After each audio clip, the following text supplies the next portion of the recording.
Hello friends, इस video में हम बात करेंगे क्लास 10 साइंस चैप्टर 6 जिसका नाम है लाइफ प्रोसेसेस। इस चैप्टर में हम एक्सरसाइजेस के क्वेश्चंस को डिस्कस कर रहे थे।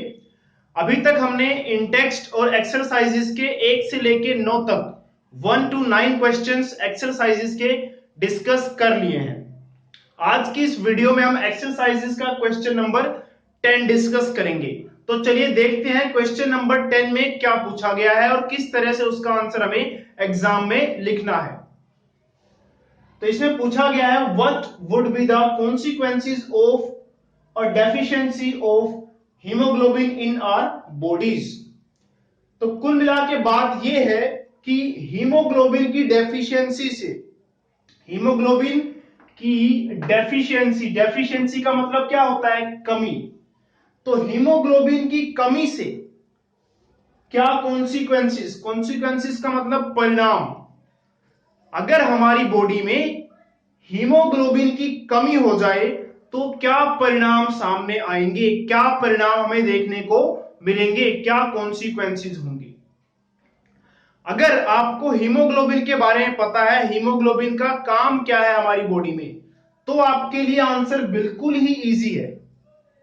लेकिन अगर आपको हीमोग्लोबिन के बारे में नहीं पता तो आपको हीमोग्लोबिन के बारे में जानना जरूरी है, तभी आप इस क्वेश्चन का आंसर दे पाएंगे। तो हीमोग्लोबिन का मेन काम क्या है? हीमोग्लोबिन क्या करता है? ऑक्सीजन को ट्रांसपोर्ट करता है हमारी बॉडी में, जिससे बॉडी के हर एक सेल को ऑक्सीजन मिल पाती है। इस तरह से हर एक सेल क्या कर पाता है?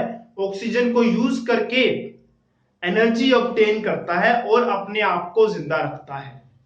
अब आप सोचिए कि अगर हीमोग्लोबिन नहीं रहेगा तो ऑक्सीजन जो है वो हर एक सेल तक नहीं पहुंचेगी। अगर ऑक्सीजन हर एक सेल तक नहीं पहुंचेगी तो सेल में क्या हो जाएगी? ऑक्सीजन की कमी। ऑक्सीजन की कमी होने की वजह से क्या हो जाएगा? सेल को एनर्जी की कमी फील होगी, और एनर्जी की कमी की फील होने की वजह से क्या होगा? फिर अगर सेल में एनर्जी नहीं है, टिश्यू में एनर्जी नहीं रहेगी, ऑर्गन में एनर्जी नहीं रहेगी, तो बॉडी में भी एनर्जी नहीं रहेगी। हमें क्या फील होगी? थकान फील होगी, फटीग फील होगी। अनेमिया भी हो सकता है। अनेमिया आपने सुना ही होगा कि अनेमिया आयरन की कमी से होता है। आयरन क्यों बोला गया है? क्योंकि आयरन की कमी होने से हीमोग्लोबिन नहीं होगा, हीमोग्लोबिन में आयरन होता है। तो कुल मिला के बात यह है, हीमोग्लोबिन नहीं तो एनर्जी नहीं। चलिए अब इसका आंसर लिखते हैं। तो आंसर में क्या लिखेंगे हम?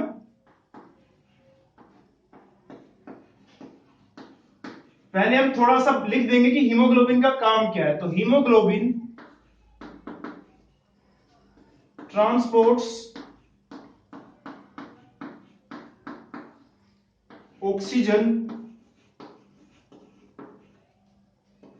To each and every cell or tissue of the human body।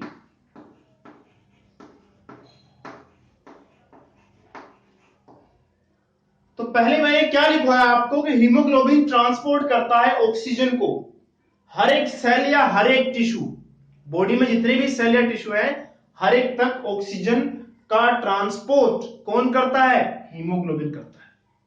अगर इसकी कमी होती है तो क्या होगा? Lack of haemoglobin. लैक मतलब कमी होना।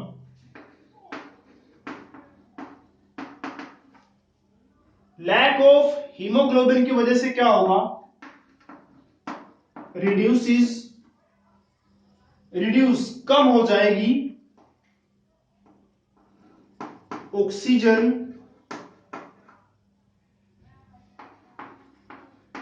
Carrying capacity of the blood.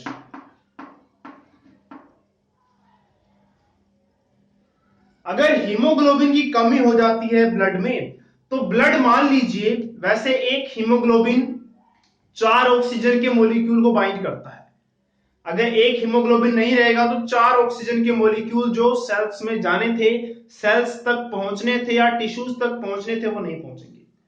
तो क्या हुआ, अगर हीमोग्लोबिन की कमी होती है हमारी बॉडी में तो उससे क्या होगा, जो ब्लड की ऑक्सीजन को ले जाने की कैपेसिटी है, पहले अपने साथ ब्लड बहुत सारी ऑक्सीजन लेकर जाता था क्योंकि ब्लड के अंदर हीमोग्लोबिन था। लेकिन अब हीमोग्लोबिन नहीं है तो ब्लड जितनी ऑक्सीजन पहले लेकर जाता था उतनी नहीं लेकर जा पाएगा, उसकी जो कैपेसिटी है वो कम हो जाएगी। अब इससे क्या होगा,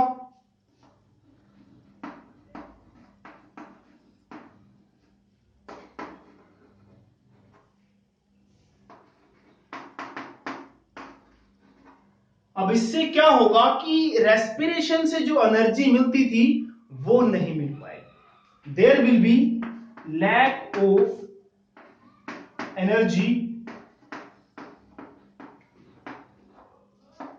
इन आवर बॉडी। क्या होगी, there will be lack, lack मतलब कमी होगी एनर्जी की, विच was fulfilled by the respiration process। तो क्या होगी, बॉडी में एनर्जी की कमी होगी तो क्या होगा, थकान फील होगी, कमजोरी फील होगी और अनीमिया भी हो सकता है। तो लास्ट में आप ये भी कह सकते हैं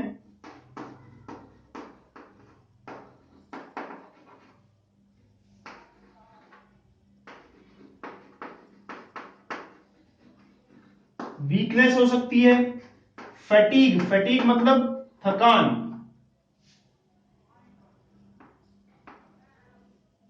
तो वीकनेस हो सकती है, फैटीग हो सकती है और अनीमिया भी हो सकता है। इट कैन ऑल्सो कॉज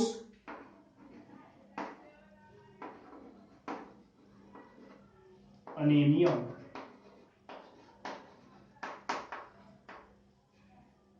तो ये इस तरह से आप इसका आंसर लिख सकते हैं। मैंने पूरा आंसर डिटेल में लिखा है। वैसे मेन चीजें तो हमारे लिए ये थी, lack of energy, weakness, fatigue और अनीमिया, ये मेन चीजें थी। लेकिन आपको क्या करना है, एग्जाम में क्वेश्चन किस तरह से पूछा हुआ है, कितने मार्क्स का पूछा हुआ है, उसके हिसाब से आप अपने वर्ड्स डिसाइड कर सकते हैं कितने का हमें लिखना है, ताकि अगर ज्यादा मार्क्स का भी आए तो आप थोड़ा बहुत ऊपर नीचे की डिटेल भी दे दीजिए कि हीमोग्लोबिन का फंक्शन क्या है, ताकि एग्जामिनर को सही से समझ में आ जाए और आपको अच्छे से अच्छे नंबर मिल सके। आई होप आपको ये आंसर समझ में आ गया होगा, और अगर समझ में आ गया दोस्तों तो वीडियो को लाइक जरूर कीजिए और अपने फ्रेंड्स के साथ भी शेयर कीजिए, और चैनल पर नए हैं तो सब्सक्राइब जरूर कीजिए।